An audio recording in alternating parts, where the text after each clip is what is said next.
السلام علیکم۔ یوں تو تاریخ عالم بے شمار ایسے واقعات سے بھری پڑی ہے جس میں ظلم و ستم کے پہاڑ ڈھائے گئے، لیکن جو گہرا اثر واقعہ کربلا نے چھوڑا ہے اس کی مثال نہیں ملتی۔ اس دلدوز واقعہ نے مسلمانان عالم کے دل چھلنی کر دیے ہیں، اور ہر سال 10 محرم کا دن اس کی یاد تازہ کر دیتا ہے اور فضا سوگوار ہو جاتی ہے۔ واقعہ کربلا صرف تاریخ اسلام ہی نہیں بلکہ تاریخ عالم کا نادر اور عجیب و غریب واقعہ ہے۔ دنیا میں یہی ایک واقعہ ایسا ہے جس سے عالم کی تمام چیزیں متاثر ہوئیں۔ آسمان متاثر ہوا، زمین متاثر ہوئی، شمس و قمر متاثر ہوئے، انسانیت متاثر ہوئی، جنات بھی اس ظلم و ستم کو دیکھ کر زار و قطار روئے۔ محرم الحرام میں انسانی و اسلامی تاریخ کا اندوہناک واقعہ کربلا رونما ہوا، جس میں نواس رسول، لخت جگر بی بی فاطمۃ الزہرا، شیر خدا کے نور عین اور تیسرے امام حضرت امام حسین علیہ السلام کو 3 روز کا بھوکا پیاسا شہید کر دیا گیا۔ اس سانحہ کی ابتدا یزید لعین کے اقتدار سنبھالتے ہی ہو چکی تھی۔ 27 رجب 60 ہجری کو امام حسین علیہ السلام نے نماز عشاء کی اور مصلی پر تشریف فرما تھے۔ پہلو میں عبداللہ ابن جعفر، عبداللہ ابن عمر، عبداللہ ابن زبیر اور عبداللہ ابن عباس تھے۔ مورخ لکھتا ہے کہ مسجد میں حکومت کا ایک سپاہی بما جوتوں کے اندر داخل ہوا اور اپنی کمر سے خط نکال کر بڑے غرور سے امام علیہ السلام کی طرف پھینکا۔ اصحاب نے پوچھا، یا حضرت اس خط میں کیا لکھا ہے؟ فرمایا، حاکم نے ہمیں بلایا ہے۔ امام حسین علیہ السلام حاکم مدینہ ولید بن عتبہ کے پاس پہنچے۔ ولید نے کہا، یزید ابن معاویہ حکمران بن گیا ہے، آپ اس کی بیعت کیجئے۔ امام حسین علیہ السلام نے جواب دیا کہ اہل بیت نبوت کسی فاسق و فاجر کی بیعت نہیں کرتے، لیکن حاکم مدینہ بار بار اصرار کرتا رہا۔ جب زور بڑھا اور یزید کی بیعت کا تقاضا مزید زور پکڑنے لگا تو نواسہ رسول علیہ السلام نے 28 رجب 60 ہجری کو رخت سفر باندھا اور خاندان کے افراد کے ساتھ اپنے نانا کا پیارا شہر مدینہ منورہ چھوڑ کر مکہ مکرمہ تشریف لے گئے۔ کچھ ماہ بیت اللہ کے سائے میں گزارے، لیکن جب یہاں پر بھی حالات خراب ہوتے دیکھے، یزید کی بیعت سے مسلسل انکار کرتے رہے، دباؤ بڑھتا رہا تو حرمت مکہ کے پیش نظر مکہ سے بھی کوچ کر گئے اور سفر کرتے کرتے 2 محرم الحرام 61 ہجری کو کربلا پہنچے۔ یزیدی فوج کے سالار حر بن یزید تمیمی نے راستہ روک کر دباؤ ڈالا کہ اس بے آب و گیاہ مقام پر پڑاؤ ڈالیں۔ یہ وہی حر ہے جو بعد میں لشکر حسینی میں شامل ہو گیا اور کربلا کے پہلے شہید کا اعزاز حاصل کیا۔ امام علی مقام علیہ السلام نے اس موقع پر صحرا کا نام پوچھا۔ کسی نے کہا اس مقام کا نام عقر ہے، کسی نے کہا اس کا دوسرا نام نینوا ہے اور اس کو کربلا بھی کہا جاتا ہے۔ امام علیہ السلام نے کربلا نام سن کر فرمایا، یہ رنج و غم کا مقام ہے، اور ساتھیوں کو خیمہ زن ہونے کی ہدایت کی۔ 3 محرم الحرام کو گورنر کوفہ عبداللہ ابن زیاد کی جانب سے عمرو بن سعد فوج کا سپہ سالار بن کر 5000 سپاہیوں کے ساتھ کوفہ سے کربلا پہنچا۔ 7 محرم الحرام کو ابن زیاد کے حکم پر ابن رسول علیہ السلام، ان کے اہل و عیال اور ساتھیوں پر نہر فرات سے پانی بند کر دیا گیا۔ 10 محرم کو ایک طرف سے عمرو بن سعد فوج لے کر نکلا، ادھر حضرت حسین رضی اللہ تعالی عنہ نے بھی اپنے حامیوں کی صفیں قائم کیں۔ ادھر سے 5000 فوج تھی، جبکہ حضرت حسین علیہ السلام کے ساتھ کل 72 آدمی تھے۔ جب صفیں تیار ہو گئیں تو حضرت حسین رضی اللہ تعالی عنہ نے فوجوں کے سامنے نہایت پرجوش تقریر کی اور یادگار خطبہ دیا، جس میں آپ نے فرمایا کہ میرا حسب و نسب یاد کرو، میں کون ہوں؟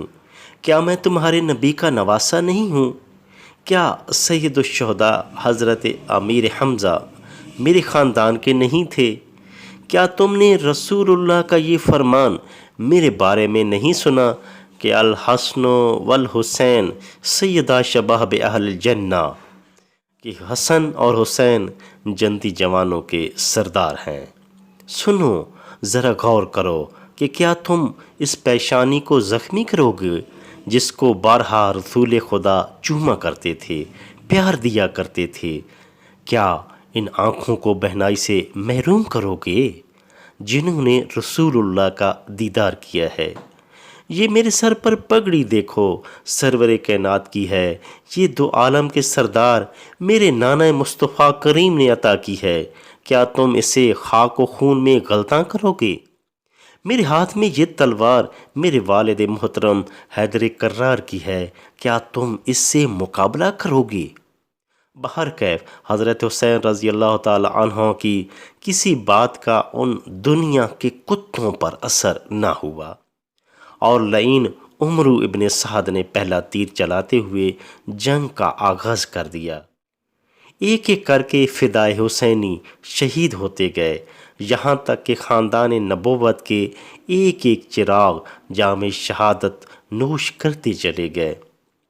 سب سے پہلے اہل بیت کے کڑیل نوجوان شبیہ رسول جناب علی اکبر شہید ہوئے، پھر حضرت حسن رضی اللہ تعالی عنہ کے بیٹے حضرت قاسم نے جام شہادت پیا، 6 ماہ کے شیر خوار جناب علی اصغر کو پیاسا شہید کر دیا گیا۔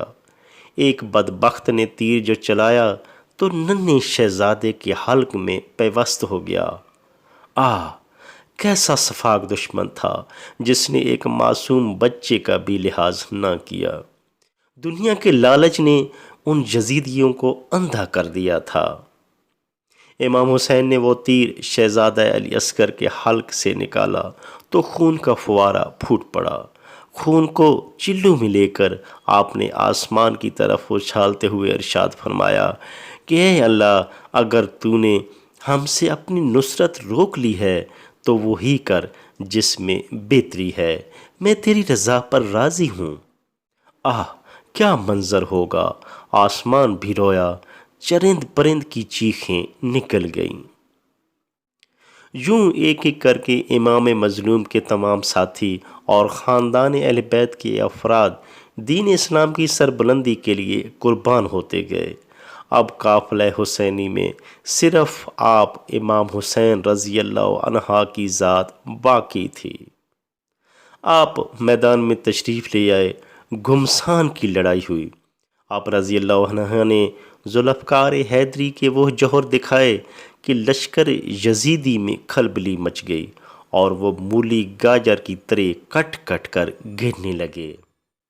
آخر میں انہوں نے چاروں طرف سے یکبارگی امام حسین علیہ السلام پر حملہ کر دیا اور تیروں کی بارش کر دی۔ ظلم کا عجیب دن تھا کہ امام کا جسم چھلنی ہو گیا، لیکن صبر و استقامت کا پہاڑ بن کر ڈٹا رہا۔ آخرکار ایک دشمن نے تیر مارا جو حلق میں لگا اور خون کے فوارے نکلنے شروع ہو گئے۔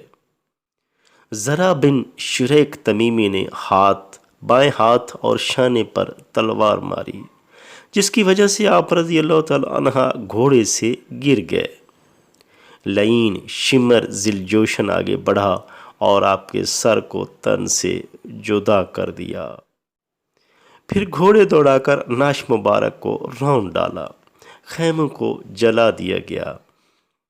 حضرت امام حسین رضی اللہ تعالی عنہ کا سر کوفہ سے لے جا کر عبید اللہ ابن زیاد کو دیا گیا۔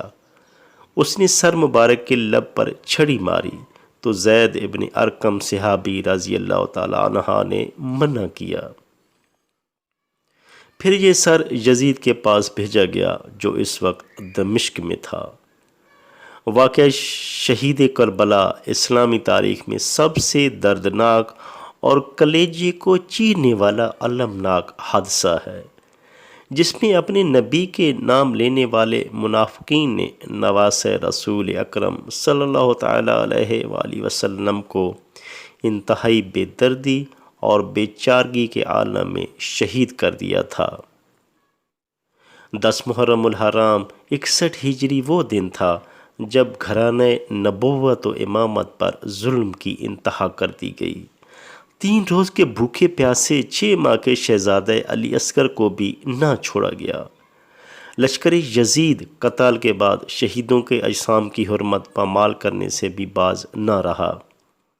کربلا میں نواسۂ رسول امام حسین علیہ السلام کو اہل خانہ اور اصحاب سمیت بھوکا پیاسا شہید کر دیا گیا۔ نواسۂ رسول نے شہید ہو کر نانا کے مذہب کو ایسی جلا بخشی کہ 1400 سال گزرنے کے باوجود بھی اس کی روشنی 2 عالم میں موجود ہے۔ حسینیت کا پرچم آج بھی پورے آب و تاب سے لہرا رہا ہے اور یزید کا نام لیوا بھی موجود نہیں۔ قتل حسین اصل میں مرگ یزید ہے۔ اسلام زندہ ہوتا ہے ہر کربلا کے بعد۔ امام علی مقام نے اپنا سب کچھ قربان کر دیا اور آخری دم تک اسلام اور امن کے پرچم کو سربلند رکھا۔ حسین اصولوں کا نام ہے، انصاف کا نام ہے، ظالم کے خلاف مظلوم کی قربانی کا نام ہے، اصول کے لیے جرت کا نام ہے۔ حضرت امام حسین نے یہ ثابت کر دیا کہ اصولوں پر سمجھوتا کسی صورت نہیں ہو سکتا، خواہ اس کے لیے معصوم بچوں اور خاندان رسالت کی بیٹیوں کو تکلیف ہی کیوں نہ برداشت کرنی پڑے۔ حسین کی جنگ نہ عہدوں کی جنگ تھی نہ اقتدار کی، وہ اصولوں کی جنگ تھی، وہ حق کی جنگ تھی۔ نواسۂ رسول نے یہ جنگ کر کے دنیا کو بتا دیا کہ طاقت کی فتح کا مطلب حق کی شکست نہیں۔ یزید کربلا میں جیت کر بھی ہار گیا، آج بھی دنیا میں حضرت امام حسین کی فتح کا ڈنکا بج رہا ہے۔ امام علی مقام کی تعلیمات آج پوری دنیا کے لیے مثال ہیں، جس پر عمل کر کے نہ صرف دنیا میں امن و قائم کیا جا سکتا ہے بلکہ خدائے بزرگ و برتر کی رحمت کو بھی اپنی جانب مبذول کیا جا سکتا ہے۔ امام حسین علیہ السلام نے ہر حال میں حق اور سچ کا ساتھ دینے کا سبق دیا اور رضا الہی کے لیے اپنی اور اپنے رفقائے کار کی جان دینے سے بھی گریز نہ کیا۔